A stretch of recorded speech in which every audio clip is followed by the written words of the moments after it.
3 मार्च को वैसे तो होली है, लेकिन उसी दिन दोपहर में 3:20 पर चंद्र ग्रहण शुरू हो जाएगा। यह एक मौका है अपने जीवन की परेशानियों को दूर करने का।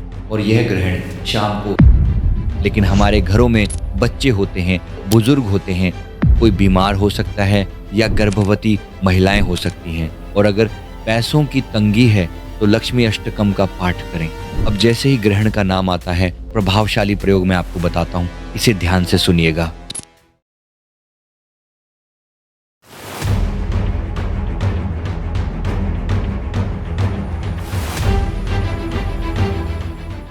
नमस्ते दोस्तों, आज हम एक बहुत ही खास और महत्वपूर्ण विषय पर बात करने वाले हैं।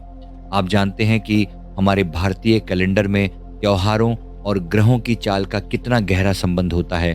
इस बार तो एक बहुत ही अनोखा संयोग बन रहा है। 3 मार्च को जिस दिन हम सब होली का त्योहार मनाने की सोच रहे थे, उसी दिन आकाश में एक बड़ी खगोलीय घटना घटने जा रही है। जी हाँ, उस दिन चंद्र ग्रहण पड़ रहा है। अब जैसे ही ग्रहण का नाम आता है, हमारे मन में हजारों सवाल आ जाते हैं। क्या इस दिन होली खेली जाएगी? क्या पूजा पाठ कर सकते हैं? खाना पीना कैसे होगा? और सबसे बड़ी बात, इस समय का हम अपनी भलाई के लिए, अपनी आध्यात्मिक उन्नति के लिए कैसे इस्तेमाल कर सकते हैं। तो दोस्तों, आज हम इन सब बातों पर बहुत ही तसल्ली से, बिल्कुल आसान भाषा में चर्चा करेंगे, ताकि आपके मन में कोई भी शंका न रहे। सबसे पहले तो तारीख और समय को लेकर जो कंफ्यूजन है उसे दूर कर लेते हैं। देखिए, 3 मार्च को वैसे तो होली है, लेकिन उसी दिन दोपहर में 3:20 पर चंद्र ग्रहण शुरू हो जाएगा। इसे हम ग्रहण का स्पर्श कहते हैं। और यह ग्रहण शाम को 7 बजे खत्म होगा, जिसे मोक्ष कहा जाता है। अब आप सोचेंगे कि ग्रहण तो दोपहर में है, तो सुबह क्या दिक्कत है? दिक्कत यह है कि चंद्र ग्रहण का एक नियम होता है जिसे हम सूतक काल कहते हैं, और यह ग्रहण शुरू होने से ठीक 9 घंटे पहले लग जाता है। इसका सीधा सा मतलब यह हुआ कि 3 मार्च की सुबह 6:20 से ही सूतक लग जाएगा। और हमारे शास्त्रों में यह स्पष्ट है कि जब सूतक लगा हो तो कोई भी शुभ कार्य या उत्सव नहीं मनाया जाता। इसीलिए एक बात बिल्कुल साफ है कि 3 मार्च को होली यानी रंग वाली होली नहीं खेली जाएगी। रंगों का ये त्योहार हम अगले दिन यानी 4 मार्च को मनाएंगे। तो ये बात आप अपने परिवार और दोस्तों को भी बता दीजिएगा। अब बात करते हैं कि इस दौरान हमें क्या सावधानी रखनी है। देखिए, जैसे ही सुबह 6:20 बजे सूतक लगेगा, उसके बाद से हमें भगवान की मूर्तियों को स्पर्श नहीं करना है। अगर आपके घर में मंदिर है तो उसके कपाट बंद कर दें या पर्दा डाल दें। या ग्रहण के दौरान भगवान भी ध्यान की मुद्रा में होते हैं, इसलिए उन्हें डिस्टर्ब नहीं किया जाता। खाने पीने को लेकर भी बहुत से लोग परेशान रहते हैं।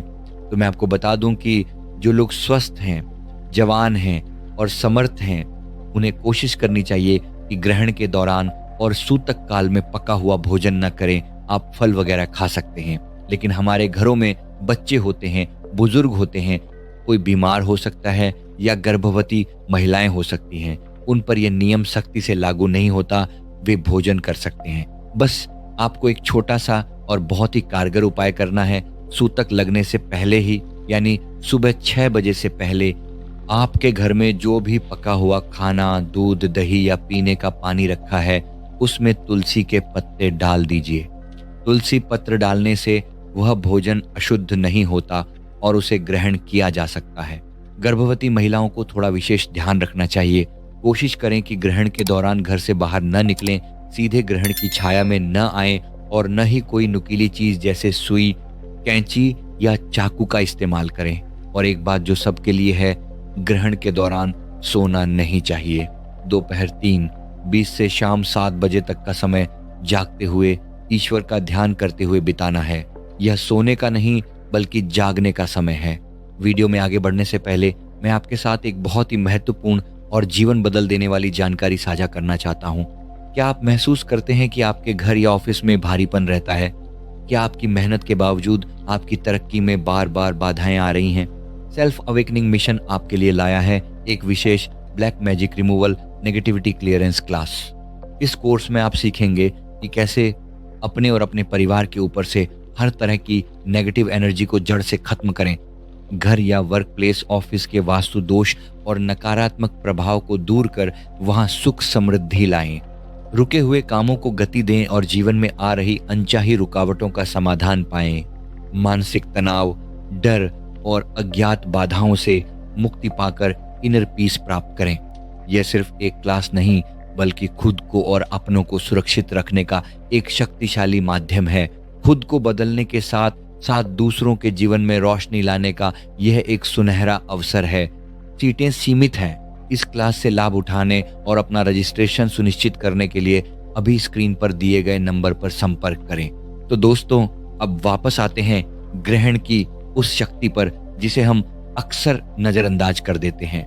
ग्रहण का समय डरने का नहीं, बल्कि साधना और सिद्धि का होता है।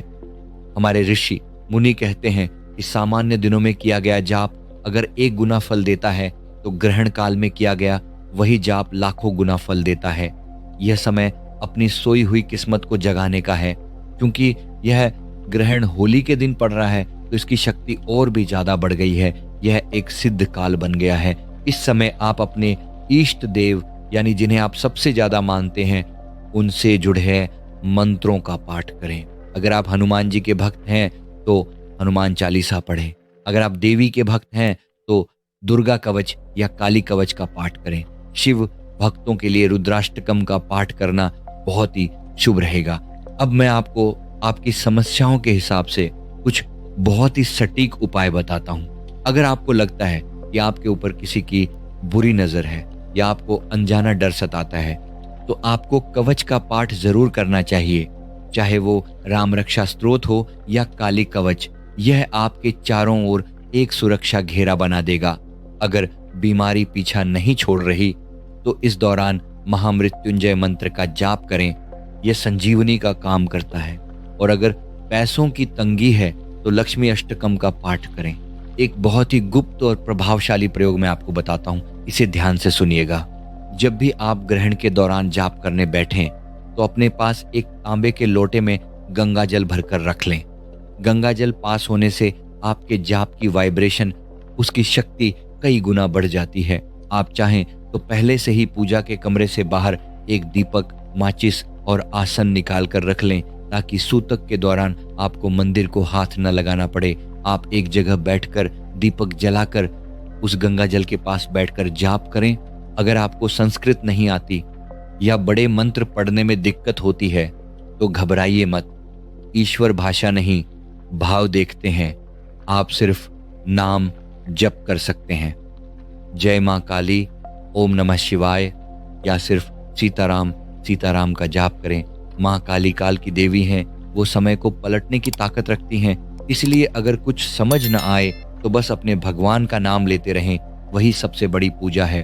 हमने अब आखिर में बात करते हैं कि जब ग्रहण खत्म हो जाए, यानी शाम को 7 बजे के बाद क्या करना है। सबसे पहले वो गंगा जल उठाएं जो आपने अपने पास रखा था, उसे सबसे पहले अपने ऊपर छिड़कें, फिर पूरे घर में, हर कमरे में और अपने मुख्य द्वार पर छिड़कें। इससे ग्रहण की सारी नकारात्मक ऊर्जा खत्म हो जाएगी। इसके बाद नहाना बहुत जरूरी है।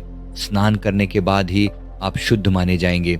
नहाने के बाद आप अपने घर के मंदिर के कपाट खोल सकते हैं, मूर्तियों को गंगा जल से स्नान करा सकते हैं और फिर अपनी नियमित पूजा, ज्योत बत्ती कर सकते हैं। तो दोस्तों, 3 मार्च का यह दिन बहुत कीमती है। इसे सिर्फ डर या वहम में मत निकालिएगा। यह एक मौका है अपने जीवन की परेशानियों को दूर करने का। बस थोड़ी सावधानी और थोड़ी श्रद्धा के साथ इस समय का सदुपयोग करें। अगर आपके मन में अभी भी कोई सवाल हो तो बेझिझक पूछिएगा। और अगर आपको ये जानकारी अच्छी लगी हो तो कमेंट में अपने इष्ट का नाम या सीताराम जरूर लिखिएगा। खुश रहिए, सुरक्षित रहिए। धन्यवाद।